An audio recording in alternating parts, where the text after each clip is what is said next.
इसी ट्रेनिंग के दौरान में आपको बहुत सी बातों पर स्पष्टीकरण मिला है। उसमें से कुछ बातें जो व्यवहार की हैं और सेंटर की हैं, उसके बारे में पहले भी आपको बहनों ने बताया होगा, और एक आध बात की कल भी हमने डिस्कशन की थी। उसके अलावा भी उसके पहलू और हैं। मैंने आपको कहा था कि जो साथ हमारे टीचर्स रहते हैं उनके भी आपस में कुछ कभी कभी संस्कार और स्वभाव के कारण संघर्ष होते हैं। कई दफ़ा स्टूडेंट्स भी निमित्त बनते हैं कि वो टीचर्स के बीच में आपस में कुछ फर्क पैदा करते हैं। कुछ और परिस्थितियां आती हैं। आपको बताया था कहीं पर संख्या की वृद्धि होती है, कहीं नहीं होती। जो भाषण आप करते हैं, जो क्लास आप कराते हैं और जो बातें होती हैं उसमें लोग संतुष्ट हैं या नहीं संतुष्ट हैं। तो कई ऐसी बातें आती हैं जिससे चलते चलते योग में बाधा उपस्थित होती है। मन थोड़ा उदास हो जाता है, सोच में पड़ जाते हैं कि क्यों ऐसा हो रहा है, क्या करना चाहिए। तो उन बातों की भी हमने कहा था कि हम चर्चा करेंगे। फिर मुझे एक टॉपिक ये भी लिख कर दिया गया था कि बाबा से पूरा वर्षा कैसे लें। तो अब मैं ये सोच रहा था कि बाबा से पूरा वर्षा कैसे लें, ये टॉपिक लिया जाए, क्योंकि कल तो मैं जा रहा हूँ, आज का ही दिन है, और दूसरा जो रह गया था उसको लिया जाए, ये मैं सोचता हूँ। तो आप लोग क्या समझते हैं, कौन सा ज़्यादा आपको ज़रूरी महसूस होता है? जो ये समझते हैं कि टीचर्स का जो आपस में संघर्ष चलता है, या स्टूडेंट्स या अन्य कारणों से जो परिस्थितियाँ आती हैं, वो ज़्यादा आपको ज़रूरी महसूस होता है आपके लिए, या बाबा से पूरा वर्षा कैसे लें वो ज़्यादा ज़रूरी महसूस होता है? जिनको ये लगता है कि पहला टॉपिक ज़्यादा ज़रूरी है वो हाथ खड़ा करें। जिनको ये लगता है कि बाबा से वर्षा लेने की बात को उठाएं वो हाथ खड़ा करें। अच्छा, ठीक है, तो उस टॉपिक को हम लेते हैं। आप पूरा वर्षा लेना चाहते हैं, इसका मतलब ये है, थोड़ा भी उसमें कुछ कमी नहीं रखना चाहते। वर्षा लेने में भी ये संघर्ष बीच में बाधा होता है। जो मैं रहे हुए पहलू की बात कह रहा था, वर्षा लेने में भी वो जो कमी पड़ जाती है, ये जो आपस के संघर्ष हैं यही बीच में रुकावट डालते हैं। ये स्वभाव और संस्कार के टकराव कुछ कम नहीं है। कुछ तो आप थोड़े अनुभवी होंगे जो सेंटर्स पर रहते होंगे, और आगे और हो जाएंगे, फिर आपको इस टॉपिक का महत्व शायद मालूम पड़ेगा। अभी आज कुछ कम लगता है, मालूम है आपको, कोई बात नहीं। अब जहाँ तक पूरा वर्षा लेने की बात है, आप ये देखिए कि अगर बाबा से वर्षा लेने की बात हो सिर्फ, तो ऐसे तो बाप से हर एक बच्चे को वर्षा मिलता ही है, हर कोई हकदार है। और आम तौर से कानून तो यही है कि बाप हर एक बच्चे को बराबर का वर्षा देता है। अगर नहीं देता है तो लोग भी उसको कहते हैं कि इस बच्चे को इसने कम दिया है। बच्चे की भी शिकायत रहती है उस पिता के प्रति, अगर वो उसको पूरा वर्षा न दे, एक को अधिक दे दूसरे को कम दे, तो वो भी कहता है कि पिताजी का मेरे से प्यार कम है। ये आपको मालूम ही है। तो क्या सिर्फ बाप से वर्षे की बात है? केवल ऐसा नहीं है। अगर आप ऐसा समझते रहेंगे तो मेरे ख्याल में गफलत में रहेंगे, नुकसान कर बैठेंगे। सिर्फ बाप से वर्षे की बात नहीं है। ये बाप संसार के जो लौकिक पिता हैं उनसे अद्भुत है, न्यारे प्रकार का पिता है। ये सदगुरु भी है, शिक्षक भी है। इसके तीनों पार्ट हैं, एक साथ तीनों पार्ट चलते हैं बहुत दफा, इसलिए वर्षा तीनों से लेना है। ये कहावत मशहूर है कि बाप से वर्षा मिलता है, लेकिन आपको शायद ये मालूम नहीं कि सदगुरु से भी वर्षा मिलता है। ये जो सन्यासी लोग हैं ये किससे वर्षा लेते हैं? जो इनका गुरु होता है उससे वर्षा लेते हैं। जो भी कुछ इनको मिलता है, जिस मुक्ति की ये कोशिश करते हैं या जो महान बनने का यत्न करते हैं, ज्ञान की जो प्राप्ति या भक्ति में आगे बढ़ने का जो पुरुषार्थ करते हैं, वो समझते हैं कि गुरु कृपा से होता है, वो गुरु शिष्यों को देता है। ऐसे ही जो टीचर है, टीचर से भी वर्षा मिलता है। अगर आपको ये तीनों बातें ख्याल में रहेंगी तभी पूरा वर्षा ले पाएंगे, वरना पूरा वर्षा नहीं ले पाएंगे।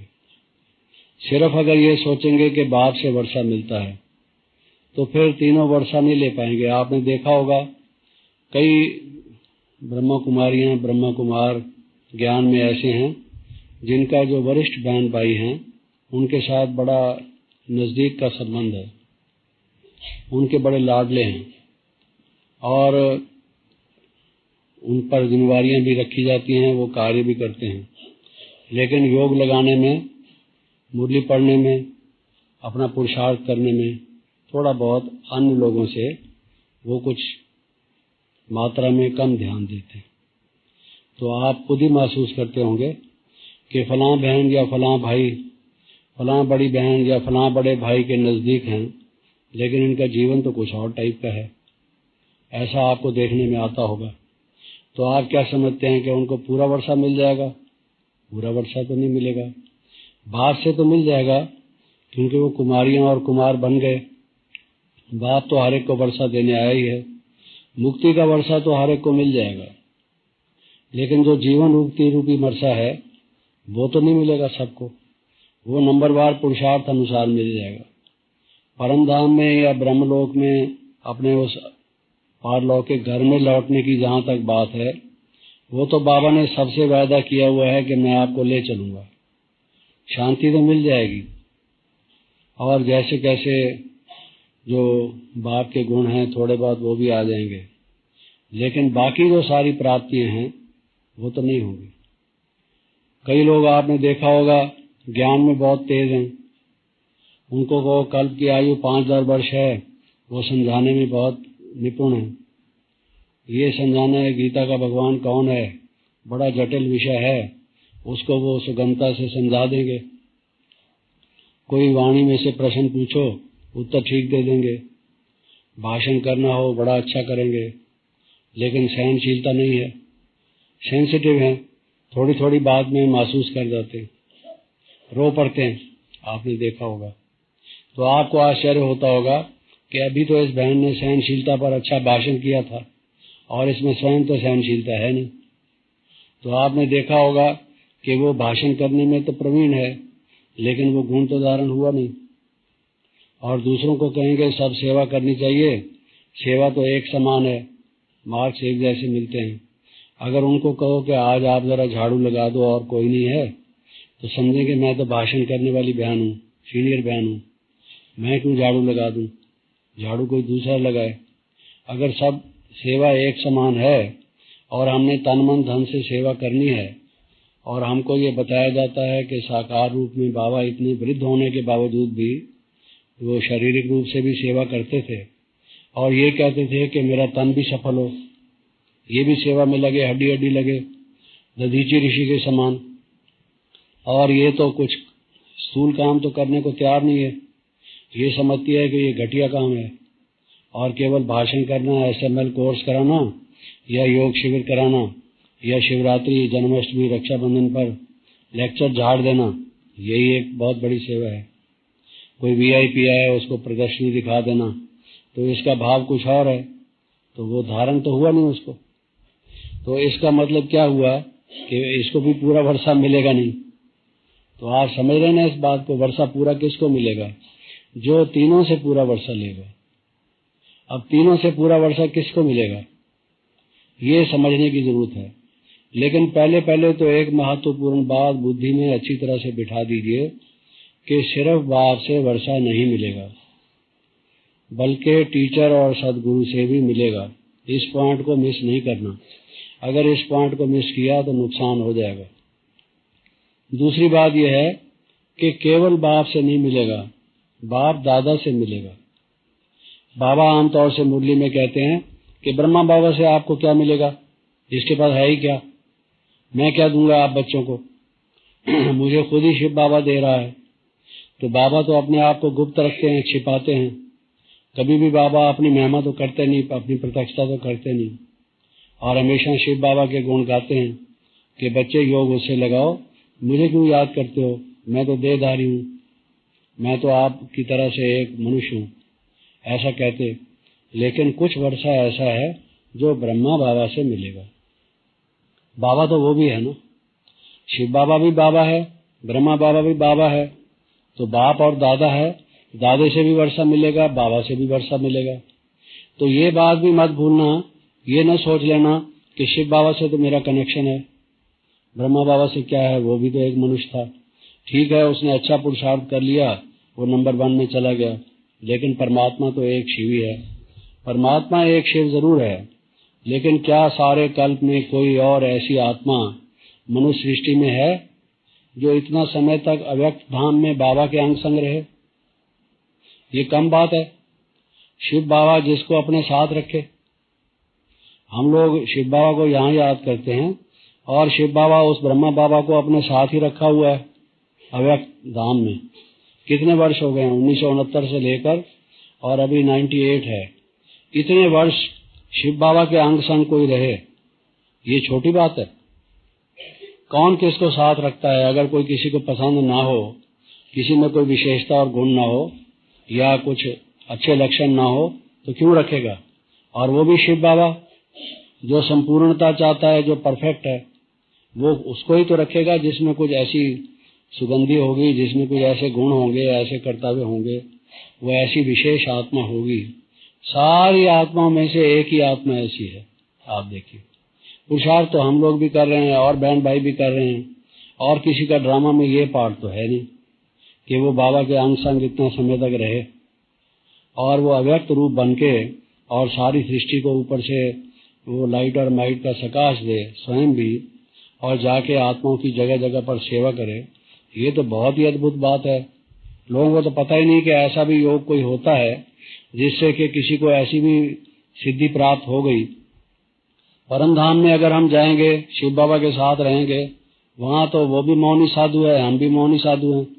शिव बाबा के साथ बातचीत तो कोई होगी नहीं, वो भी बैठा हुआ है, हम भी बैठे हुए हैं, एक दूसरे को देख रहे हैं, क्या फायदा उसका? कुछ लेन नहीं देन नहीं, कुछ आदान प्रदान नहीं, कुछ मेल मिलन नहीं। वहाँ पर तो जैसे निद्रा की अवस्था तमोगुणी होती है, वो एक प्रकार से और प्रकार की अवस्था है, लेकिन कोई एक्टिविटी तो है नहीं परलोक या परम धाम में।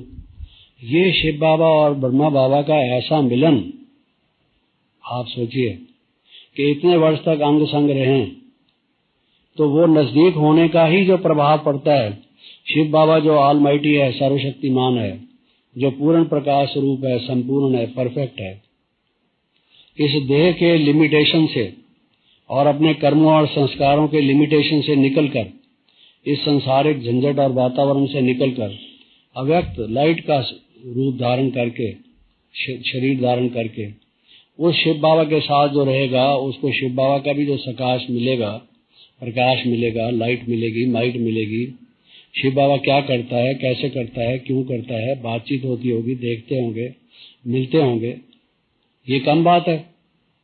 तो वो ब्रह्मा बाबा तो यही कहते हैं, ये तो किसी काम का नहीं, ये तो गांव का छोड़ा था।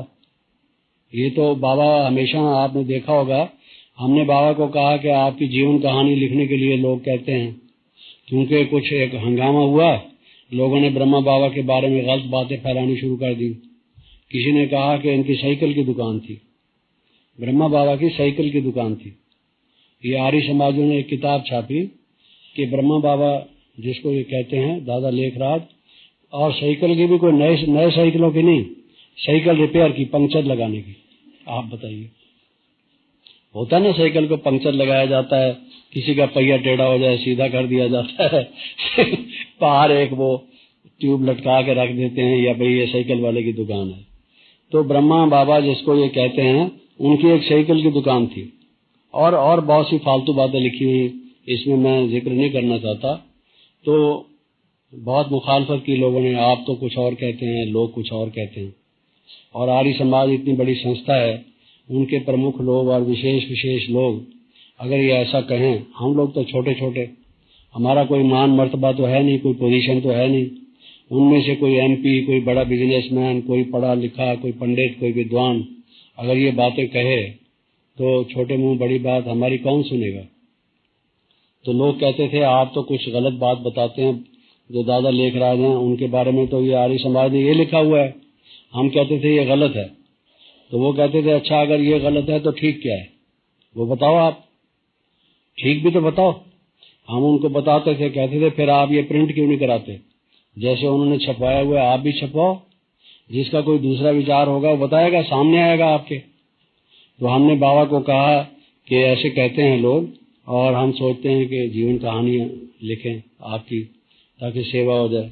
तो बाबा ने कहा कि इसकी जीवन कहानी लिखने से क्या फायदा, बच्चे ये तो किसी काम का नहीं है, इससे आपको क्या प्राप्ति होगी। इसके जीवन कहानी की बात नहीं, शिव बाबा की महिमा लिखो, शिवरात्रि क्यों मनाई जाती है, शिव कौन है, इसको दुनिया भूली हुई है। मेरे बारे में जान भी गए तो उसका क्या फायदा होने वाला है। तो हमने देखा कि बाबा ने हमें डिस्करेज किया।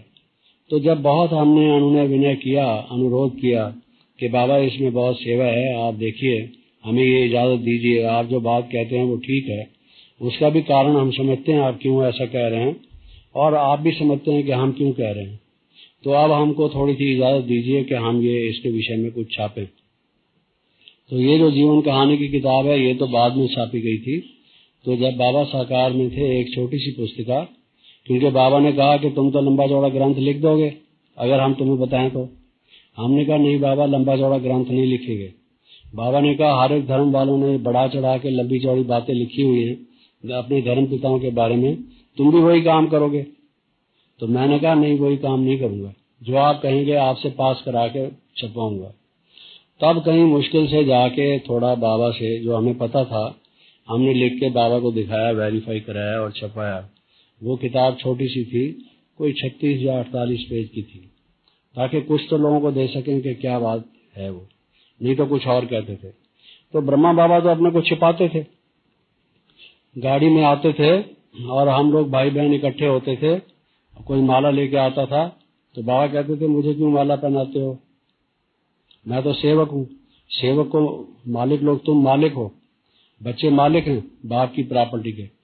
बाप तो सेवक होता है, वो तो कमाता है, किसके लिए कमाता है, किसी पिता से पूछो, कहेगा जी मैं बच्चेदार हूँ, बच्चे हैं मेरे, उनके लिए कमाता हूँ, सुबह से शाम काम करना पड़ता है क्योंकि घर संभालना है मुझे, कहते हैं ना लोग ऐसे। तो मैं तो प्रॉपर्टी देने के लिए आया हूँ और आप बच्चे मालिक हैं, मैं तो सेवक हूँ।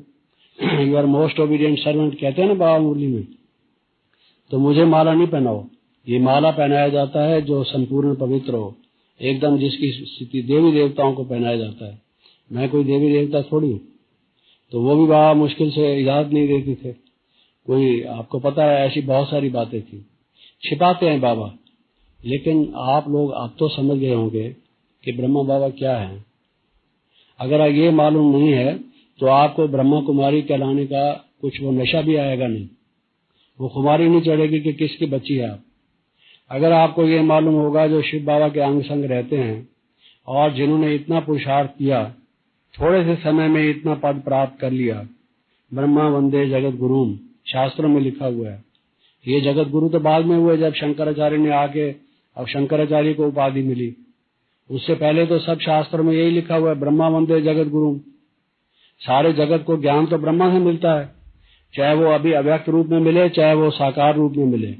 तो सारे जगत का गुरु को है मनुष्य, सारे जगत का जो वंदनीय है गुरु है वो सदगुरु है, शिव बाबा है, लेकिन ब्रह्मा के द्वारा है।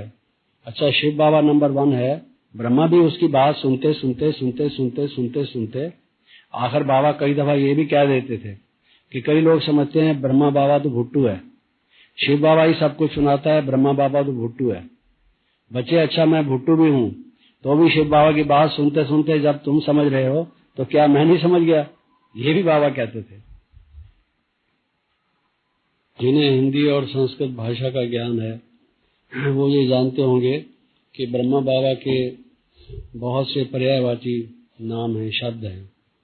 ब्रह्मा को भाग्य विधाता कहा जाता है, बिगड़ी को बनाने वाला कहा जाता है, सृष्टि का रचयिता ब्रह्मा बाबा है।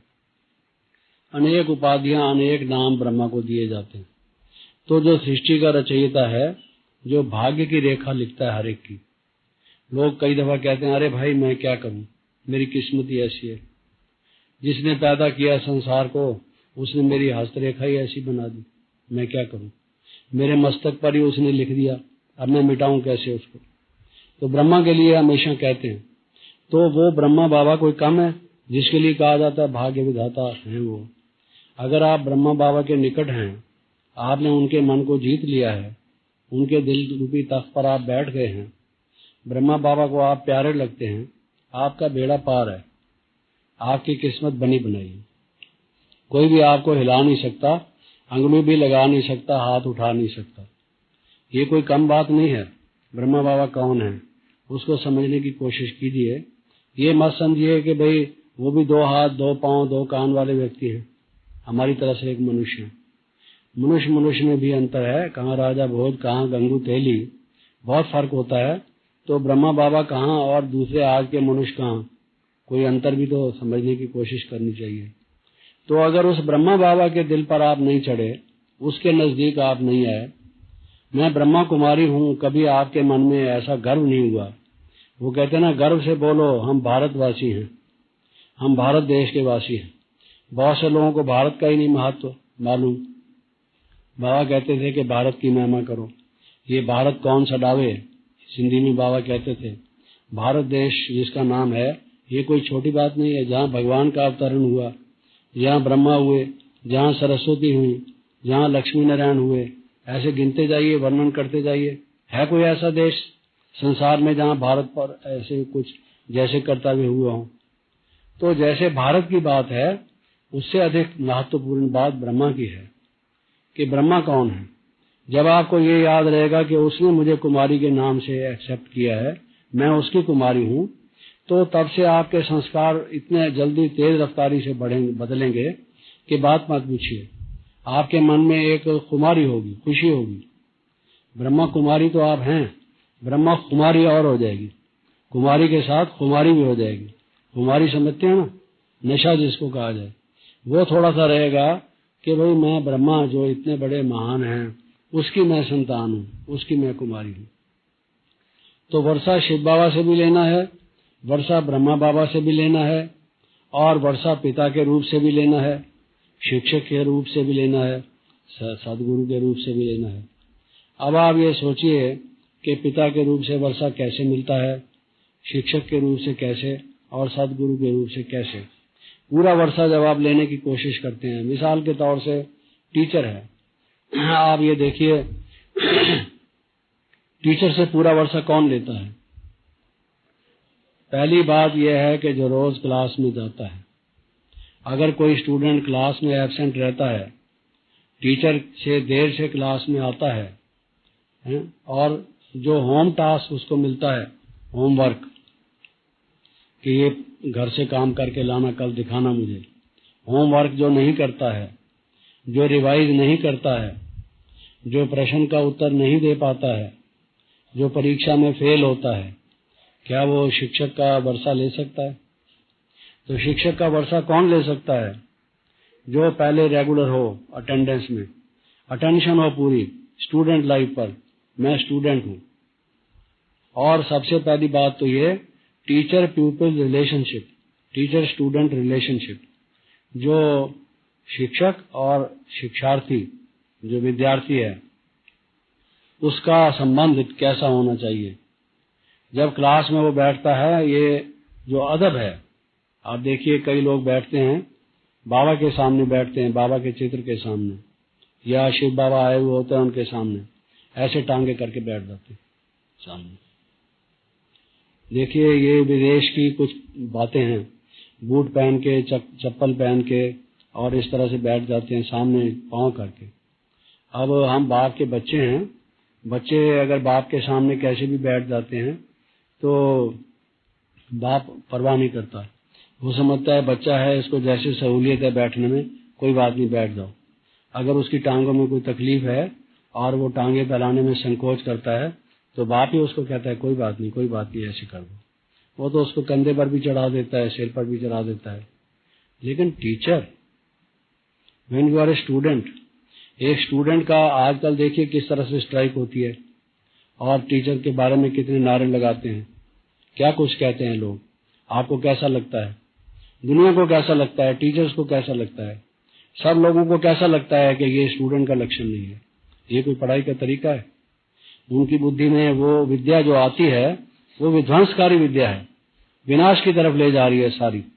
जो ऐसे स्टूडेंट्स हैं उनमें से कई ब्रिलियंट स्टूडेंट्स हैं, बहुत बुद्धिमान हैं और वो पढ़ाई में होशियार भी हैं, इसमें कोई संदेह नहीं।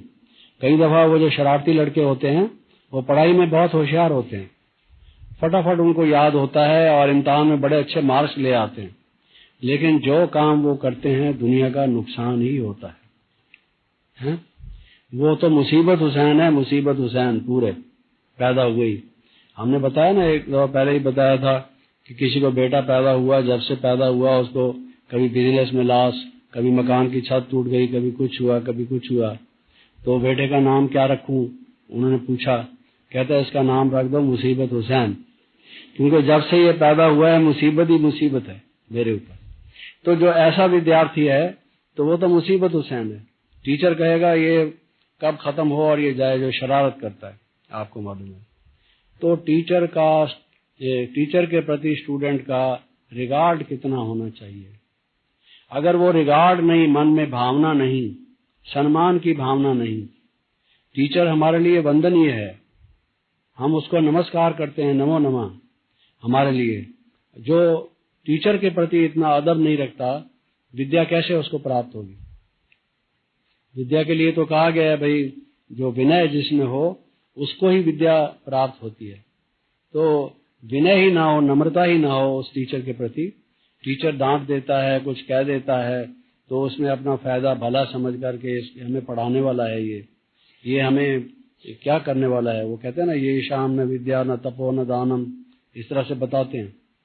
तो जिसमें कुछ भी ना हो, ते मृत्यु लोके भुवि भार भूता मानुष्य रूपेण मृगाचरन्ति, वो पशु की तरह से है मनुष्य, जिसमें ये चीजें नहीं है। तो वो हमें जो सिखाता है वो तो हमें पशु से मनुष्य बनाता है एक प्रकार से, तभी तो मनुष्यता आती है उसमें। तो ये अगर हमारा भाव नहीं है कि हमारा टीचर है, इसके प्रति हमारा रिगार्ड क्या होना चाहिए, तो कैसे हम वर्षा धारण करेंगे? पहले टीचर से वर्षा लेने का लक्षण है रिगार्ड।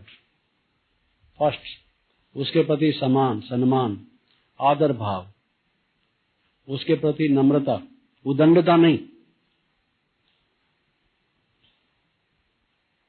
और जो कुछ वो कहता है ये मेरे फायदे के लिए कहता है, मुझे सीखना है, मैं स्टूडेंट हूँ, ये टीचर है, ये मुझे सिखाने वाला है, सिखाएगा मुझे। जो भी कहता है ये उससे मुझे शिक्षा लेनी चाहिए और मैं विद्या प्राप्त करने वाला हूँ, ये विद्या देने वाला है।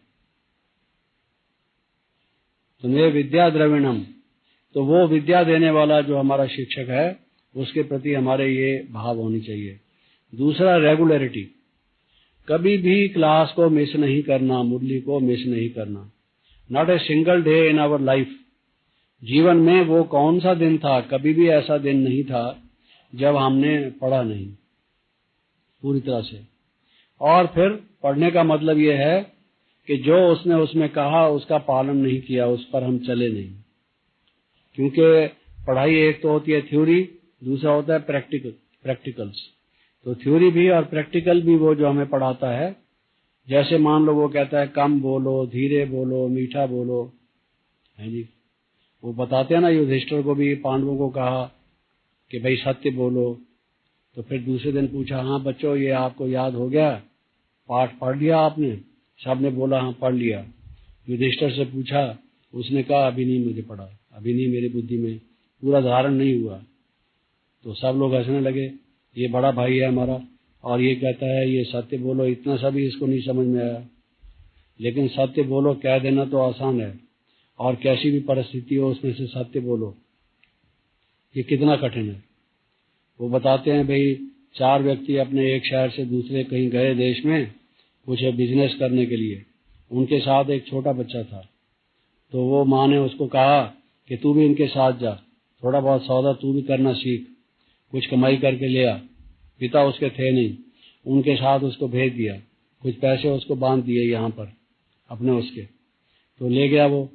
तो रास्ते में मिले डाकू मिले तो उन्होंने सबको लूट लिया। कहा उन्होंने छिपाए हुए थे पैसे, किसी ने अंदर पॉकेट में, किसी ने धोती में बांधे हुए थे, जिसको जहां लगा छिपा के रखे हुए थे। तो बड़ी मुश्किल से उन्होंने पूछ के निकालवाए सबसे, तो ले लिए। तो वो बच्चा बोलता है पैसे तो मेरे पास भी हैं, हालांकि वो डाकू है, पैसे ले रहा है, कहता है पैसे तो मेरे पास भी हैं। उन्होंने उनसे पूछा तुम्हारे पास भी हैं? कहते हैं हाँ मेरे पास भी पैसे हैं। तो उसने कहा कि तुमने ये सच क्यों बोला? ये लोग जो हैं ये तो नहीं बोल रहे थे तुम्हारे पैसे, तुम्हें पता है मैं डाकू, हम डाकू लोग हैं। हम तो तुम्हें छोड़ रहे थे, ये बच्चा है इसके पास क्या होगा? तुमने खामखा हमको बताया डाकुओं को, तो तुम्हें ये मालूम नहीं? कहता मालूम है तुम डाकू हो, और तुमने मेरे सामने ही तो लिए हैं उनसे ये पैसे, लेकिन तुमने पूछा है तो मुझे सच तो बोलना पड़ेगा। उन्होंने कहा सब जगह थोड़ी सच बोलना पड़ता है, डाकुओं के सामने। जब वो पैसे ले रहे हैं तुम अपने पैसे गंवाते हो। कहता है माँ ने मेरे को जब भेजा था ये कहा था देखो हमेशा सच बोलना, झूठ कभी नहीं बोलना, और सच्चा सौदा करके आना। तो मैं माँ की मानूंगा या तुम्हारी मानूंगा? माँ ने मुझे ये पक्का करके भेजा था कि सच बोलना। तो उन्होंने छोड़ दिया उसको, पैसे भी दे दिए और उसकी वजह से सबके पैसे लौटा दिए। कहता है ये बच्चा जिनके साथ है ये सत्यवादी, तुम भी अच्छे लोग ही होगे। उसकी माँ ने अगर तुम्हारे हवाले किया है, तुम अच्छे लोग होगे, तभी इसकी माँ ने इस छोटे बच्चे को तुम्हारे साथ भेजा है। मालूम होता है तुम अच्छे लोग हो, तुम्हारे से पैसे लेना ठीक नहीं, तुम वापस ले जाओ। उस एक सत्यवादी की वजह से सब लोगों के पैसे डाकुओं ने लिए हुए, सब लूटे हुए वापस लौटा दिए। ऐसी चीज है सत्य, है सत्यमेव जयते नानृतम। लेकिन हम जल्दी से घबरा जाते हैं कि झूठ से ही जय होगी और आदमी टल जाएगा, सत्य से नहीं। जब आगे पीछे हम यही कहते हैं, ये सारे लोग जो हैं पार्लियामेंट के, हमारा जो देश का सिंबल है उसके नीचे तो यही लिखा हुआ है सत्यमेव जयते, और बोलते कोई सत्य बोलता है उनमें से? सुबह से लेकर शाम तक 24 झूठ बोलते हैं। 24 घंटे में 1 घंटे में 1 झूठ तो एवरेज बोलते ही होंगे, 24 तो कम से कम बोलते होंगे। क्या फायदा हुआ? तो जो शिक्षक से पूरा वर्षा वो स्टूडेंट लेगा जो रेगुलर होगा, और रेगुलर के साथ साथ जो वो पढ़ाई जाएगी उस पर पूरा अटेंशन देगा, ध्यान देगा, क्योंकि स्टूडेंट है वो। स्टूडेंट का काम ही ये है कि शिक्षा को प्राप्त करना, शिक्षा अर्जित करना। फिर जो उसको मैंने कहा था होमवर्क मिलता है, होमवर्क करेगा। ये नहीं कहेगा आज मेरे घर में मेहमान आ गया था, मैं उसी काम में बिजी था, मैंने लेसन लिखा नहीं, या रिवाइज किया नहीं, या याद किया नहीं, टाइम मिला नहीं, ये बहानाबाजी नहीं चलेगी। वो कहावत है संस्कृत में, विद्यार्थी नाम कुतो सुखम, सुखार्थी नाम कुतो विद्या। जो विद्यार्थी है वो अगर सुख से ऐश परस्ती से सोता रहे वो विद्यार्थी नहीं हो सकता, और जिसको आराम करना है तो वो विद्यार्थी नहीं हो सकता। ये समझ लो, पूरी मेहनत करनी पड़ेगी। ये विद्यार्थी जीवन जो होता है ये मेहनत का जीवन है, पढ़ाई का जीवन है। पढ़ाई पर अटेंशन देना पड़ता है, जो पूरा अटेंशन देंगे वही ऊंची पढ़ाई पढ़ेंगे, दूसरे नहीं पढ़ पाएंगे। तो हम लोग सारे दिन में कितना पढ़ते हैं? आधा घंटा सुबह मुरली चली पढ़ लिया, बस पढ़ लिया। कभी किसी स्कूल और कॉलेज में इसको स्टूडेंट कहा जाता है जो 1 घंटा पढ़ता हो। वो तो ग्रंथी हैं जो ग्रंथ साहब पढ़ते हैं, या कोई रामायणी है रामायण पढ़ते हैं, या कोई गीता का पाठ करते हैं। आधा घंटा उनका नियम बना हुआ है, नेमीनाथ हैं वो करके खत्म हो जाता है। जो स्टूडेंट है, कोई नोटबुक, कोई राइटिंग, कोई तैयारी, कोई ऐसे लिखना, कोई कई चीजें होती हैं जो भी उसको करना है, पूरी प्रेपरेशन करे।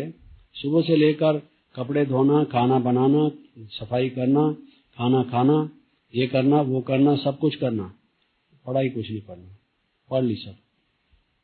जो कल पढ़ी हुई थी वो आज पढ़ी हुई है, जो आज पढ़ी हुई है वही चलती रहेगी आगे। आज नया हमने क्या पढ़ा, आज का पाठ क्या है वो हमने पढ़ा, उसको रिवाइज किया, उसका मनन किया, उसका निधिध्यासन किया, उस पर होमवर्क किया। सुबह से लेकर शाम तक जो हमें होमवर्क मिला वो हमने किया, बस सुन लिया ये वरदान आज का ये है, आज का स्लोगन ये है, नोट कर लिया कॉपी में, बस फिनिश हो गई। ओम शांति, कॉपी बंद हुई, ओम शांति, चलो जी। ये this is not student life. तो स्टूडेंट लाइफ हो और ज्ञानमय जीवन हो। स्टूडेंट के जो सारा कमरा, अगर जहाँ कोई स्टूडेंट रहता हो किसी हॉस्टल में, उस कमरे का या जहाँ जिस कमरे में घर में वो रहता हो, उसके घर उसे ही हम समझ जाएंगे कि यहाँ कोई पढ़ने वाला बच्चा रहता है। कहीं कापी है, उसकी किताब है, कोई बॉल पेन रखा हुआ है, और कोई नक्शा लगा हुआ है, कोई ग्लोब रखा हुआ है, या कोई इस तरह की चीज है। कोई ज्योमेट्री पढ़ता है तो उसका वो ज्योमेट्री बॉक्स रखा हुआ है। हमारी पढ़ाई, अगर हमारी पढ़ाई के क्या साधन है वही हमें नहीं मालूम, हमें पढ़ाई में क्या क्या चीज चाहिए वही नहीं है हमारे पास। हमारे पास अव्यक्त वाणियों की पुस्तकें नहीं है, बाबा की जीवन कहानी नहीं है, दिव्य गुणों की धारणा के बारे में नहीं है, मेलों के बारे में हमारे पास नहीं है। हमारा अपने जो विद्यार्थी जीवन की पुस्तकें हैं वही अगर हमारे अपने पास हमारे कमरे में नहीं है, हमारे बस्ते में नहीं है, क्या हमारा विद्यार्थी जीवन है? सारा जबानी जमा खर्च है और लिखा पढ़ी में कुछ नहीं है, सब जबानी जमा खर्च है सुबह से शाम तक। तो ये कोई विद्यार्थी जीवन नहीं है। कहीं आपने अंडरलाइन किया हुआ है, कहीं कोई निशान लगाया है, कोई नोट किया है, ये इम्पॉर्टेंट चीज है, उसको बुद्धि में बिठाया है ठीक तरह से। तो ये इस तरह से पढ़ना, पहली चीज जो मैंने कहा भाई रोज प्रतिदिन पढ़ना, रेगुलरिटी। क्योंकि ये कहा जाता है कि अगर कोई रेगुलर आने वाला स्टूडेंट फेल होता है तो ये जिम्मेवारी टीचर की होती है। चाहे डल से डल स्टूडेंट हो, अगर वो फेल होता है लेकिन आता है क्लास में रोज, तो उस टीचर से पूछा जाता है कि ये स्टूडेंट कैसे फेल हो गया। इसकी रजिस्टर में, अटेंडेंस रजिस्टर में तो रोज की हाजिरी है, फिर ये फेल कैसे हुआ। अगर वो कहे जी ये डल है, इसकी बुद्धि नहीं है, बेअकल है, बेअकल है तो उसके साथ टाइम लगा के उसको उस तरीके से सिखाओ। तो आप देखिए कि हमको बाबा रोज वही की वही बात जो लोग कहते हैं ना रिपीट करता है, उस तरीके से बाबा बताते हैं, बार बार रिवाइज कराते हैं, बार बार रिपीट कराते हैं। याद करो, जैसे 2 दूने 4, 2 3 6, ऐसे नहीं वो बच्चों को पढ़ाते हैं बार बार जब तक उनको कंठ हो जाए, याद हो जाए। ऐसे ही बाबा हमको रिवाइज कराता है। चाहे हम कितने बड़े हो गए हैं, लेकिन इस नई पढ़ाई के हिसाब से तो छोटे बच्चे ही हैं। इसको कहाँ अभी हमने पूरा धारण किया है। तो इसमें रेगुलरिटी जरूरी है और ओबीडियंस जरूरी है। ओबीडियंट नहीं अगर हम होंगे टीचर के, तो भी हमारा वो पूरी तरह से, यानी जिसको आज्ञाकारी या फर्माबरदार जिसको कहा जाए, पूरा अगर हम फॉलो नहीं करते तो फिर हमको टीचर से पूरा वर्षा मिलेगा नहीं। अब टीचर कहता है, बोर्ड पर लिखकर दिखाता है ऐसा लिखो, जो फॉलो करता है उसका हैंडराइटिंग अच्छा होता है, जो नहीं फॉलो करता वो मालूम ही नहीं ये तमिल लिख रहा है या पंजाबी लिख रहा है या हिंदी लिख रहा है, उसके सारे ही जलेबी अक्षर मालूम पड़ते हैं। कोई यही नहीं पता लगता कि किस भाषा का अक्षर इसने लिखा है, ये अरबी भाषा का है या यूनानी भाषा का है या मुल्तानी भाषा का है, कहाँ का है कोई पता नहीं। तो वो जो टीचर जिस तरह से दिखाता है, बताता है, उसको वैसे करना, चलना उस तरीके से, ये जरूरी है। तो ये टीचर से वर्षा लेने की ये बात है। फिर सदगुरु से वर्षा कैसे मिलेगा, उसको भी पूरी तरह से समझने की जरूरत है।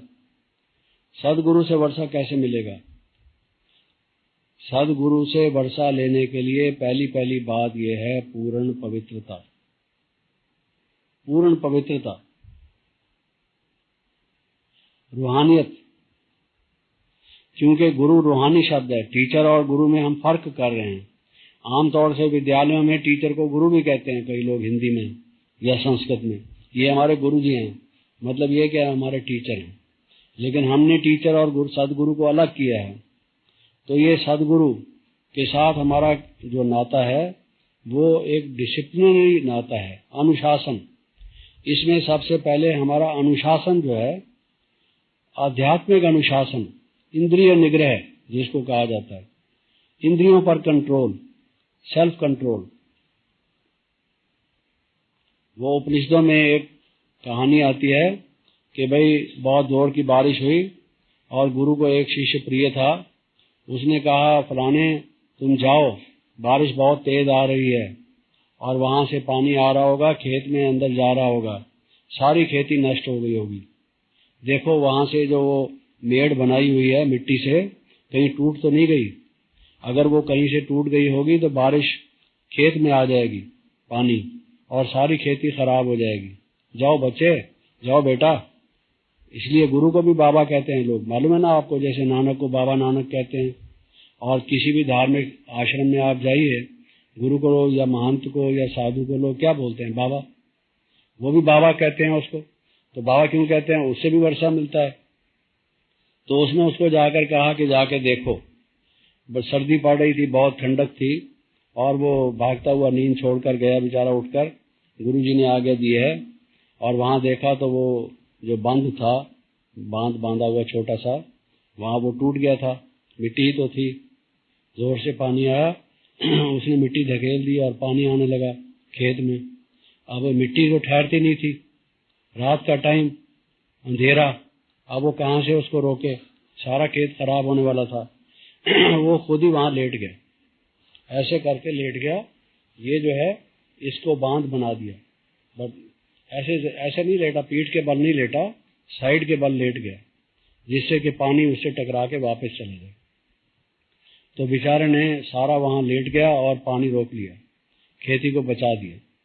और ठंडा ठंडा पानी था, बारिश का जो था, क्योंकि मौसम बड़ी ठंडी थी, तो और जोर से पानी आ रहा था। सारी रात वो वहां पड़ा रहा, और पड़ा रहा तो ठंडा ही हो गया। वो उसको इतनी ठंड लग गई कि वो कॉन्शियस नहीं रहा पूरी तरह से, वापस नहीं लौटा। तो सुबह जब हुई, गुरुजी ने और शिष्यों को कहा, अरे भाई वो कहाँ है? वो तो देखने में नहीं आ रहा, रात को हमने उसको भेजा था, जाके उसका पता करो वो कहाँ है।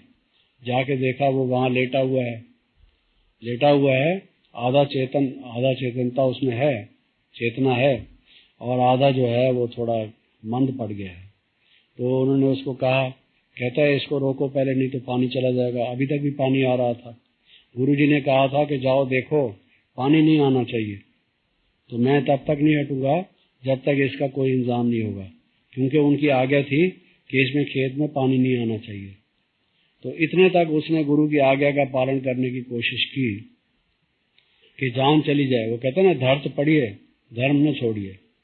बाबा का कहना है ना, धर्त पड़िए धर्म न छोड़िए, कि जो हम पृथ्वी पर हमें कोई मार के डाल दे धरती पर, लेकिन धर्म जो बाबा ने हमें आज्ञा की है कि इसका पालन करो, वो हमें पूरी तरह से करना चाहिए।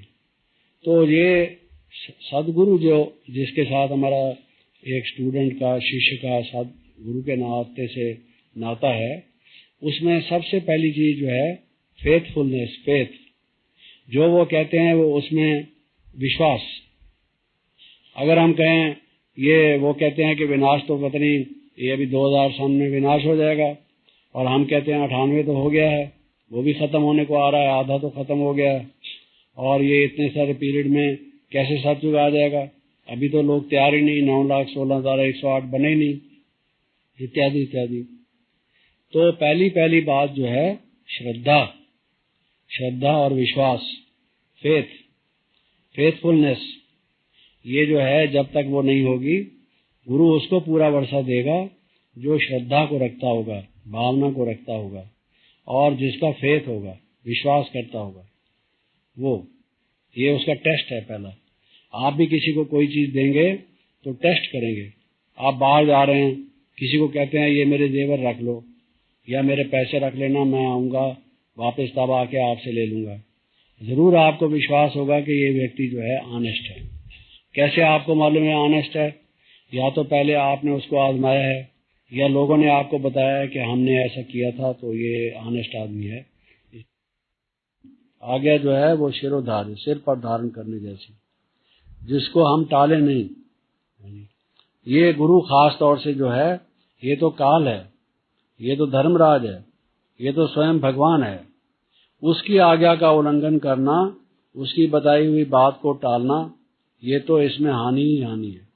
जिसका नाम ही कल्याण है, कल्याणकारी है, शिव का मतलब ही कल्याणकारी, तो जो नाम ही जिसका गुण ही और कर्म भी और स्वभाव भी जो कल्याणकारी जिसका है, जो किसी के कल्याण की बात सोचता ही नहीं कभी भी, क्षण भर भी, तो वो कल्याणकारी की आज्ञा का अगर हम पालन नहीं करेंगे तो क्या हमारा पूर्ण कल्याण होगा?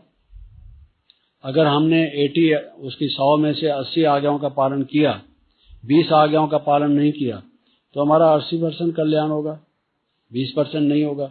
सीधी सी बात है, क्योंकि वो तो जो भी बात कहता है वो कल्याण ही के लिए कहता है। कल्याण के अलावा दूसरे कोई बात कहता ही नहीं कि जिसमें अकल्याण हो। मनुष्य तो कई दफा बात कोई कह देता है, एडवाइस कर देता है, राय दे देता है, बाद में कहता है मेरे से गलती हो गई थी, या बाद में जब हमें अनुभव होता है तो हम देखते हैं कि जो कुछ इसने कहा था वो ठीक नहीं बैठा। अपूर्ण है मनुष्य, तीनों कालों को जानता नहीं है, खुद वो जन्म मरण में आने वाला होने के कारण संस्कारों के अपने वशीभूत है, तो उसका ज्ञान कोई संपूर्ण तो है नहीं, सब विद्याओं का भंडार तो है नहीं, किसी एक विद्या का भी नहीं है, तो सब विद्याओं का भंडार होने की तो बात छोड़ दो, तो वो कैसे हमारा पूर्ण कल्याण कर सकेगा। तो ये जो सदगुरु है, ये नाम ही इसका जो है सिद्ध करता है, गुणवाचक नाम है। हम लोगों को यही बताते हैं कि ये जो नाम है ये देह के आधार पर नहीं है, ये गुणवाचक है, कर्तव्यवाचक है, उसका गुण और कर्तव्य और स्वभाववाचक है। ये तीनों को बताता है कि वो परमात्मा गुण भी, कर्तव्य भी और स्वभाव भी कल्याण ही है, वो कल्याण स्वरूप ही है। एक होता है मीठा, एक होता है मिठास स्वरूप। जैसे मान लीजिए आपने केला खाया, मीठा है, खजूर खाई, मीठी है, और कोई चीज आप खाते हैं ये मीठी है, खीर खाई आपने, मीठी है, ये मीठे हैं। लेकिन मिश्री क्या है? मिश्री मिठास स्वरूप है, उसमें मिठास के अलावा और कुछ है ही नहीं। केला है, केले में तो मिठास भी है, कुछ और भी है ना खाने को जो आप खाते हैं, लेकिन वो मिठास स्वरूप नहीं है। जो मिश्री है वो मिठास स्वरूप है, चीनी का ही दूसरा रूप है। मिठास ही पूर्ण रूप से, घनीभूत रूप से, सॉलिड रूप से मिठास है वो। उसकी चाशनी आप बना लीजिए, उसका शरबत बना लीजिए उसको घोल के, लेकिन वो है मीठा, मीठा ही मीठा। जिधर से खाओ, दाएं बाएं ऊपर नीचे जहां से भी खाओगे, चीनी क्या है? मीठी है, मिठास स्वरूप है। तो परमात्मा भी कल्याण स्वरूप है। तीनों कालों में किसी भी क्षण मात्र में, चाहे गुण से, चाहे कर्म से, चाहे स्वभाव से, वो अकल्याण उसमें एक सुई की नोक के बराबर भी है नहीं। किसी का सोचता ही नहीं। जो उसको ना मानता हो, अपोज करता हो, गाली देता हो, भगवान का निंदा करता हो, विरोध करता हो, उसका भी वो कल्याण करता है।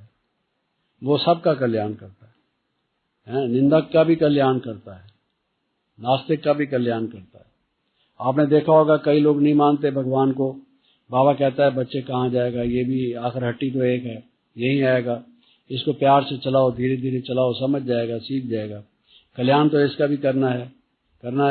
बाबा कहते हैं बाबा का बच्चा है, कल्याण इसका भी करना है, सबका करना है। तो वो कल्याण स्वरूप है। उस कल्याण स्वरूप की आज्ञा को जो नहीं मानता, उस जैसा महामूर्ख दुनिया में कोई नहीं। अगर महामूर्ख देखना हो तो देख लो, वो कहते हैं दिल्ली का लाल किला देख लो, ताजमहल आगरा देख लो, वो नहीं, वो आगे दिखाते, वो एक लालटेन जैसा बना हुआ, वो क्या कहते हैं उसको, आगे जो ढकना लगा होता है, बाइस्कोप नहीं, दूसरा नाम उसका होता है, तो वो दिखाते हैं उसमें, ये देख लो, वो देख लो। आखिर में क्या कहते हैं, बाबा कहते थे आखिर में कहते हैं उल्लू का पट्टा देख लो, उसमें उल्लू दिखाया होता है, वो हंसाने के लिए, मजाक करने के लिए कहते हैं उल्लू का पट्टा देख लो, वो भी दिखा लेते हैं। तो बाबा उसकी जगह पर कहते थे कि जैसे वो कहते हैं उल्लू का पट्टा देख लो, तुम यहाँ महामूर्ख देख लो। अगर महामूर्ख देखना है वो भी यहाँ देख लो, और अगर समझदार से समझदार देखना है वो भी यहाँ देख लो। दुनिया में सारी वैरायटी आपको ब्रह्मा कुमारी ईश्वरी विश्वविद्यालय में मिलेगी, दूसरी किसी जगह जाने की जरूरत ही नहीं है, समझा। तो सबसे बड़ा महामूर्ख की कोई व्याख्या पूछे, परिभाषा पूछे, तो आप क्या कहोगे? जो परमात्मा की आज्ञा को ही नहीं मानता, जो पूर्ण कल्याणकारी है, और वो कहता है मुझे तुमसे कुछ नहीं चाहिए। दुनिया में तो लोग लेके कुछ देते हैं, डॉक्टर हमको दवाई देता है, फीस लेता है, दवाई के पैसे लेता है। कोई टीचर आम आदमी हमको पढ़ाता है, गवर्नमेंट से उसको सैलरी मिलती है, तनख्वाह मिलती है। दोस्त हमको कुछ फायदा पहुंचाता है, वक्त आने पर हमसे कुछ उम्मीद रखता है कि ये भी हमें मदद करेगा वक्त पर। सब लोग एवज में कुछ ना कुछ चाहते हैं, ये तो कुछ भी नहीं चाहता, और ये तो कहता है मैं तुझे देने ही आया हूं, मैं तो दाता हूं, वर्षा। और जो हमें दाता है, देने आया है और इतना भरपूर देता है, अरे उसकी बात भी अगर हम नहीं मानते तो क्या कहेंगे कि उस जैसा महामूर्ख कोई नहीं है। देखना हो तो वो देख लो। तो क्या होना चाहिए? सदगुरु का वर्षा किसको मिलेगा? जो फेथफुल हो, पूरा ओबीडियंट हो, फेथफुल हो। और फेथफुल के दो मतलब हमने बताए। फेथफुल के दो मतलब होते हैं। एक तो है जिसका फुल फेथ हो, जिसका भगवान में फुल फेथ हो, पूरा विश्वास हो। बाबा जो कहता है उसके ऊपर क्वेश्चन नहीं उठाना, वो ठीक है, क्योंकि वो सत्य स्वरूप है। उसके कहने में कोई राज हो सकता है, हमारे समझने में कोई कमी कसर हो सकती है, उसके बताने में कोई भाव हमसे क्लियर ना हुआ वो हो सकता है, लेकिन वो सत्य स्वरूप है, उसका वचन मिथ्या नहीं हो सकता, अटल है। तो इसलिए उसमें पूर्ण रूप से विश्वास रखना। और दूसरा फेथफुल उसको कहते हैं कि जो वफादार हो, जो साथ ना छोड़े। हमने हाथ उसके हाथ में दे दिया और प्रण कर दिया, वचन कर दिया, व्रत ले लिया, हमने कसम खा ली जिसको कहते हैं, मन में ठान लिया कि हम मर मिटेंगे लेकिन आपकी आज्ञा पर चल मिटेंगे, जो होगा वो हम करेंगे। कितने तूफान आएंगे, कितनी मुश्किलें आएंगी, कोई भी मुसीबत आएगी, हम अपने वचन पर पाबंद रहेंगे। कहते क्या हैं, जब वो समर्पण समारोह होता है, स्टेज पर जाकर जो समर्पित होने वाली ब्रह्मा कुमारी है, आप जहाँ बिठाएंगे, जहाँ उठाएंगे, जो खिलाएंगे, जो पिलाएंगे, इत्यादि इत्यादि, पता नहीं कितनी सारी बातें कहती है। और जब उसकी ट्रांसफर करो तो कहते हैं सिर्फ मेरी ही ट्रांसफर करते हो, उसकी करो पहले, वो मेरे से पहले की है, फिर मेरी ट्रांसफर करना। और वो वहां की वहां रही। जैसे बाबा कहते हैं कि जब बच्चा पैदा होता है तो रोता है, क्या कहता है, वहाँ वहाँ वहाँ वहाँ रोता है, वहाँ वहाँ करता है। तो बाबा कहते हैं वहाँ वहाँ क्यों करता है? क्योंकि कहता है जब पेट में था तो कहता था, हे धर्मराज जी बाहर निकालो काल कोठरी से, फिर मैं ये पाप नहीं करूंगा, अब के निकाल दो, आपकी बड़ी मेहरबानी होगी। जब बाहर निकल आया तो धर्मराज को कहता है वहाँ वहाँ वहाँ वहाँ वहाँ की वहाँ रही, जो मैंने अंदर में कहा था वो वहाँ की वहाँ रही। अब तो मैं बाहर आ गया, धर्मराज जी तुम भी ठगे गए, मेरे जैसे चालाक आदमी के आगे तुम्हारी भी अकल काम नहीं की। तो छोटा बच्चा धर्मराज को कहता है वहाँ वहाँ। और आप भी स्टेज पर जाकर कुछ और कहते हो, और जब दादी कहती है ट्रांसफर करने को तो कहते हो दादी जी वहाँ वहाँ वहाँ वहाँ। वो तो समर्पण समारोह था, कोई मौका ही और था, और वो स्टेज ही और थी, जगह ही और थी, लोग ही और थे, वो वहां की वहां रही। अब आज की बात करो, है ना ऐसे? तो वो पूरी तरह से उसकी आज्ञा का पालन करना, ये एक खास बात है। फिर सदगुरु, गुरु क्या देता है? मंत्र देता है। गुरु मंत्र देता है, भारत में प्रसिद्ध है कि वो मंत्र देता है और विधि बताता है साधना की, कर्मों की गति बताता है। गुरु का जो कर्तव्य है, कौन से कर्म करो, कौन से ना करो, विधि और निषेध जिसको कहा जाता है। विधि माना कर्म करो कौन से, निषेध माने ना करो कौन से, क्या करो क्या ना करो, कर्तव्य क्या है, अकर्तव्य क्या है, ये बताता है वो। और मंत्र देता है। तो बाबा हमको मंत्र क्या देता है? मन मना भाव का मंत्र देता है। लोग कहते हैं ओम नमो शिवाय, ओम नमो शिवाय, ओम नमो शिवाय, ओम नमो शिवाय, ओम नमो शिवाय। सारा दिन भक्त लोग ओम नमो शिवाय, ओम नमो शिवाय। क्या मतलब ओम नमो शिवाय? कि मैं शिव को नमस्कार करता हूँ। शिव को नमस्कार का क्या मतलब है? कि उसको मैं बड़ा मानता हूँ, उसके आगे सिर झुकाता हूँ। किस लिए झुकाते हो? सिर झुकाने की जरूरत क्या है? तुम अपना सिर ठीक रखो, क्या जरूरत है सिर झुकाने की? इसलिए कि वो वंदनीय है, परम पूजनीय है। क्या मतलब है वंदनीय और परम पूजनीय का? माननीय नहीं है, माननीय है। वंदनीय है, पूजनीय से ज्यादा जरूरी तो यह है कि वो माननीय है, उसकी बात मानने योग्य है, इसलिए वो वंदनीय पूजनीय है। तो ओम नमो शिवाय कहते हैं, लेकिन हम उसको प्रैक्टिकल में धारण करते हैं कि हम शिव के वचन को पूरे रूप से पालन करेंगे। ये वो मंत्र देता है कि मेरे वचन को पालन करो और मनमना भव मज्यादि भव मामेव नमस्कुरु अहम त्वा सर्व पापेभ्यः मोक्षयिष्यामि मा शुच। तू चिंता मत कर, मैं तेरे सब पापों के जिम्मेवारी लेता हूँ, उससे तुझे मुक्त कर दूंगा, लेकिन तू एक काम कर। क्या काम कर? मेरी याद में रह, बस। इससे ज्यादा और सस्ता सहज क्या हो सकता है कि इतना तो कर। इतना निखाद तो व्यक्ति को नहीं होना चाहिए जो खुद कुछ ना करे और कहे मुझे सब मिल जाए। ऐसे कैसे मिल जाएगा? कुछ तो करना पड़ेगा। करते की विद्या है, करने से ही तो कुछ मिलेगा। और ये कोई कठिन तो है नहीं। सारा दिन मनुष्य याद तो करता है, कोई ना कोई बुद्धि में आता तो है, बुद्धि इधर उधर, मन इधर उधर जाता तो है, और उधर से मोड़कर सिर्फ शिव बाबा को लगाना है, इतना ही करना है। तो ये गुरु का मंत्र है। अब ये कितना टाइम हम करते हैं? वो गुरु जी कहते हैं तुम आज 200 मालाएं फेरो या इतनी दफा मंत्र लिखो, ओम ओम ओम ओम, ये लिखो। आपको मालूम होगा भक्ति मार्ग में ओम ओम या राम राम इत्यादि लिखकर छोटे छोटे कागजों पर, और उसको फिर आटे की गोलियों बनाकर हरिद्वार में जाके या किसी नदी में जाके मछलियों को डालते हैं। मालूम है? ये भक्ति का ये भी एक तरीका करते हैं।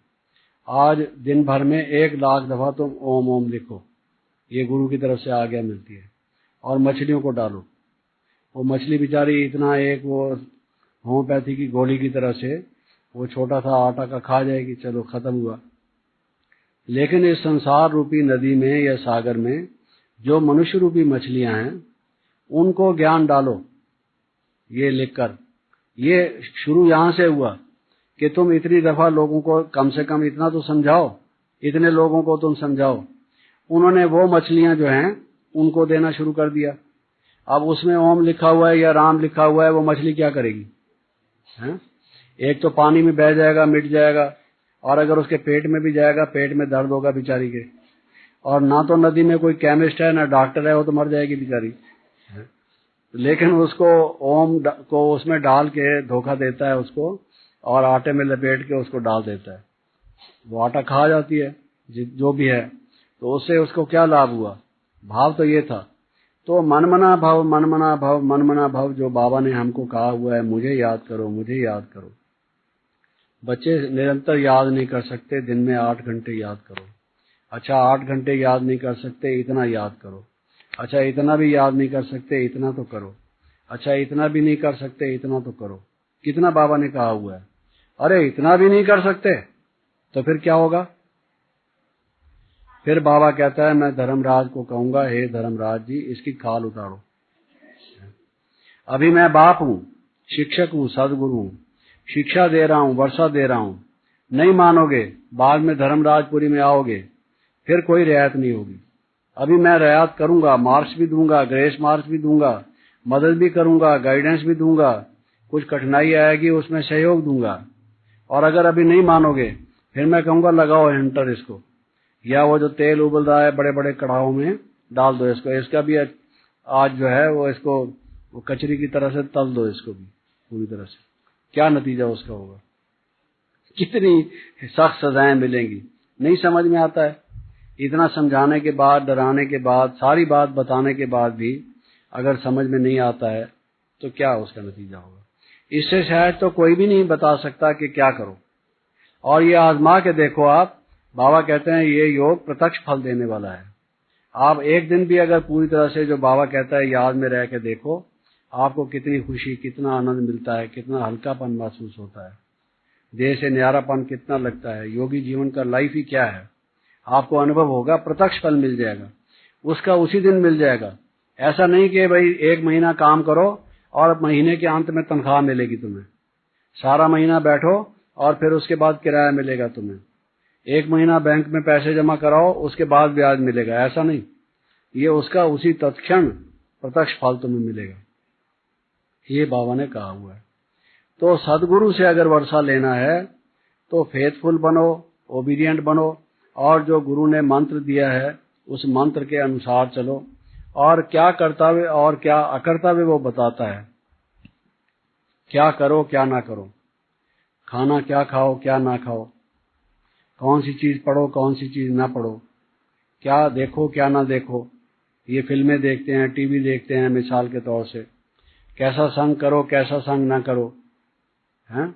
ये दिन भर की दिनचर्या कैसे रखो, ये सारी बातें बाबा ने हमें बताई हैं। क्या करो क्या ना करो, झणमई झुंगमई ना करो, किसी की निंदा मत करो, चुगली मत करो, नेगेटिव थिंकिंग मत करो।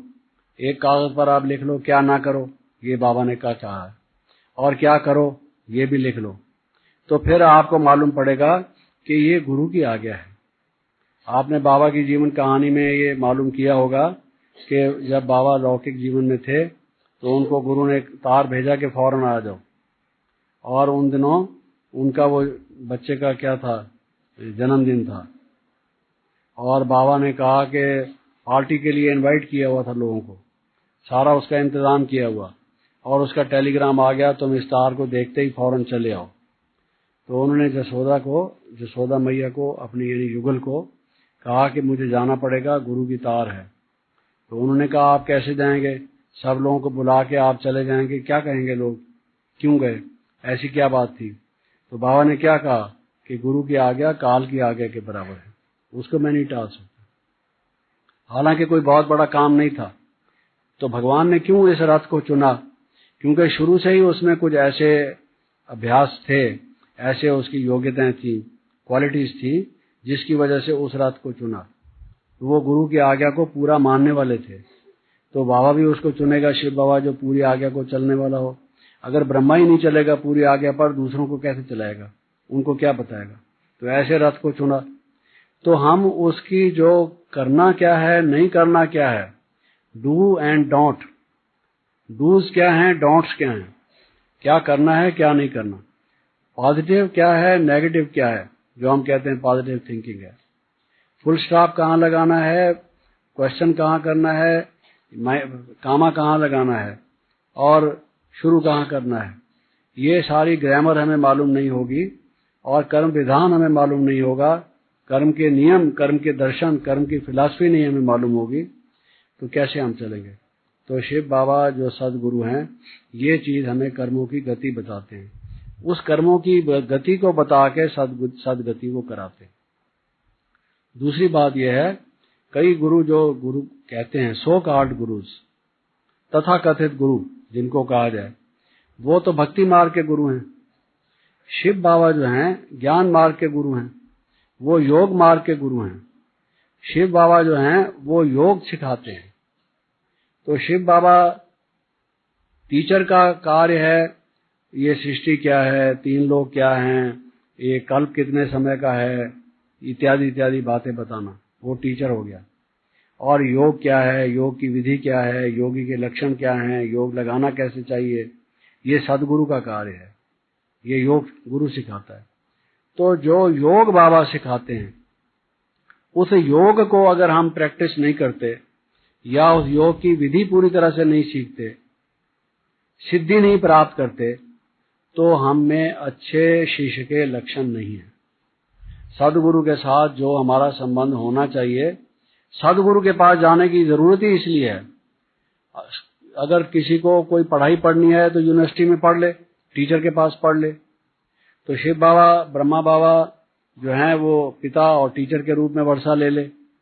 अगर सदगुरु के रूप में वर्षा लेना है, तो एक तो कर्मों की श्रेष्ठता का, और दूसरा योग की सिद्धि का, योग की परम सिद्धि का। जो योग में हमारी स्थिति हो जाए, मन हमारा एकाग्र हो जाए, वहां लग जाए, लगन में मगन हो जाए, हमारे कर्मेंद्रियों पर पूरा नियंत्रण हो जाए, देह से न्यारापन हम में आ जाए, हमारे हर एक कर्म में अलौकिकता आ जाए, रूहानियत आ जाए, जीवन के प्रति जो हमारा वैराग्य भाव होना चाहिए वो वैराग्य भाव आ जाए, त्याग की भावना आ जाए, ये सदगुरु हमें सिखाता है। त्याग, वैराग्य, योग, कर्म की श्रेष्ठता, ये सब चीजें और मंत्र, ये सब जो शिक्षा देता है, ये डिपार्टमेंट सदगुरु के रूप से है। इस कारण से हम उसको सदगुरु कहते हैं। और वो जैसे गुरु यात्रा कराते हैं, वो यात्रा हमें बताता है। यज्ञ कराता है, जैसे गुरु यज्ञ कराते हैं, वो यज्ञ कराता है। यज्ञ का क्या मतलब है? यज्ञ का क्या मतलब है? यज्ञ माना देना।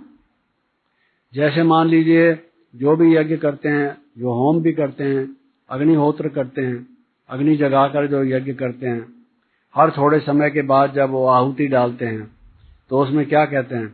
इदम अग्नाय इदम नमम, इदम अग्नाय इदम नमम। थोड़ी देर के बाद बोलेंगे ये अग्नि के लिए है, ये मेरे लिए नहीं है, ये मैंने अग्नि को समर्पित किया। तो ये भगवान के लिए है, मेरे लिए नहीं है। मेरा ये तन अब भगवान को समर्पित है, मेरा ये मन धन ये भगवान को समर्पित है।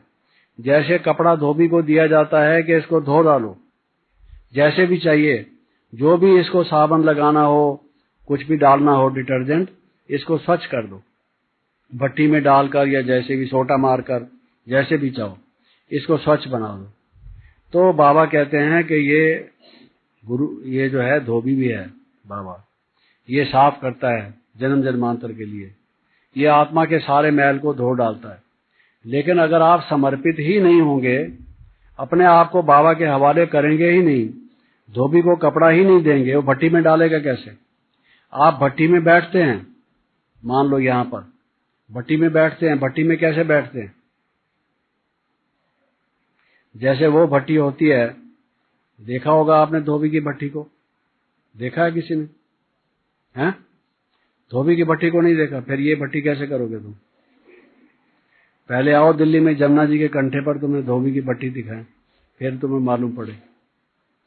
बहुत बड़ा जो उसका देगचा होता है, उसमें पानी भर के या सोप सोल्यूशन डालकर, साबुन को घोल के, या जो पाउडर कोई अच्छा हो, जैसे कोई टिन्नोपाल डालता है, कोई सर्फ डालता है, कुछ भी है, वो डाल के फिर कपड़ों को डालता है, फिर उसके ऊपर से उसको बंद कर देता है ताकि वो जो स्टीम बने वो बाहर ना निकले, और वो नीचे से जो अग्नि जगाता है ताकि वो पानी गरम गरम हो, उस गरम पानी से मैल धुल जाए। और उसमें जो वो, क्योंकि पहले ये वॉशिंग मशीन तो होते नहीं थे ना, ये भट्टी होती थी, वॉशिंग मशीन नहीं थी। वॉशिंग मशीन में भी आपने देखा है सटका लटका तो लगता है, इसमें भी, तो वो उसमें उस तरह से होता है प्रोसेस, तो वो ऊपर से बंद होता है। तो आपको ऊपर से बंद तो कोई करता नहीं, भट्टी में तो डाल दिया, बंद तो करता कोई नहीं। करता है कोई बंद आपको? रतनमणि दादी ने आपकी भट्टी को बंद किया ऊपर से? किया? क्योंकि बाबा कहते थे कि अगर भट्टी में तुम्हें घर याद आया, अगर भट्टी में पुराना जीवन याद आया, अगर भट्टी में तुम्हारे पुराने संस्कार याद आए, फिर करो, ये भट्टी फेल हो गई। तो मन जो है, संकल्प जो है हमारे, याद जो हमारी है, वो और कोई ना आए, बल्कि भट्टी में एक शिव बाबा ही याद आए, एक मैं, दूसरा वो, तीसरा ना कोई। तब होगी भट्टी, तब स्टीम पैदा होगी, और वो स्टीम हम पर असर करेगी। अगर सारी स्टीम ही निकल गई तो ठंडे कपड़े क्या धुलेंगे बताओ? अगर पानी ठंडा हो जाए तो फिर वो मैल कैसे निकलेगा उसमें से? उसमें गर्मी तो आनी चाहिए ना।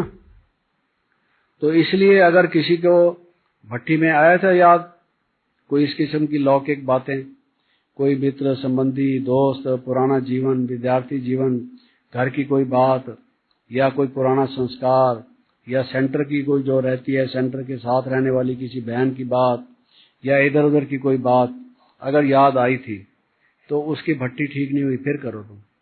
और अगर नहीं आई थी फिर वो उसकी समझो भट्टी ठीक थोड़ी सी हुई। ये है उसमें एक जरूरी। तो शिव बाबा जो सदगुरु है, जो स्टूडेंट होता है, वो तो पढ़ के चला जाता है, गुरुकुल से पढ़ के चला गया, और यूनिवर्सिटी से, स्कूल से पढ़ के घर चला गया, नौकरी करने लगा, बिजनेस करने लगा। लेकिन जो शिष्य है गुरु का, जो सन्यासी है, समर्पित जो है, जो गुरु से वर्षा लेना चाहता है, गद्दी लेना चाहता है, आश्रम का फिर बनना चाहता है मुख्य, या अपना जीवन में जीवन मुक्ति चाहता है, संसार के लफड़ों से उसको अलग होना पड़ता है, और वो वहीं आश्रम में रहते हुए अपने को गुरु जी के समर्पित कर देता है। तो अगर वो आप कहते हैं कि शिव बाबा सदगुरु है, तो अपने आप को उसके प्रति समर्पित करो। ये भाव, अगर समर्पित बुद्धि हम नहीं है, अगर हमारे मन में डेडिकेशन नहीं है, डिवोशन नहीं है, बुद्धि हमारी पूरे रूप से हमने शिव बाबा के हाथ में दी नहीं है, पूर्ण रूप से हम ट्रस्टी नहीं है, तो फिर भी हमको सदगुरु से पूरा वर्षा मिलेगा नहीं। उसके प्रति समर्पित होंगे तब हम उस सदगुरु के बच्चे होंगे। जब पढ़ाई पढ़ेंगे तो टीचर के बच्चे होंगे। जब बाप का लालन पालन लेंगे तो ब्रह्मा बाबा के पिता के रूप से बच्चे होंगे। और जब सदगुरु से मंत्र लेकर उसके प्रति समर्पित होंगे श्रेष्ठ कर्म करते हुए ट्रस्टीपन से, तो फिर हम सदगुरु के भी बच्चे होंगे, फिर उससे भी वर्षे के अधिकारी होंगे।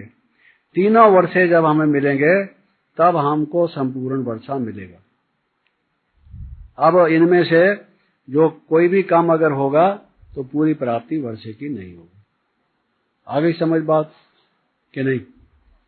एक प्रश्न सिर्फ, अभी टाइम हो गया है, किसी को कुछ पूछना हो तो एक प्रश्न की इजाजत है, उसके बाद फिर समाप्त। ओम शांति। किसी को पूछना है कुछ? नहीं है? ओके, ओम शांति। अभी याद में बैठते फिर समाप्त।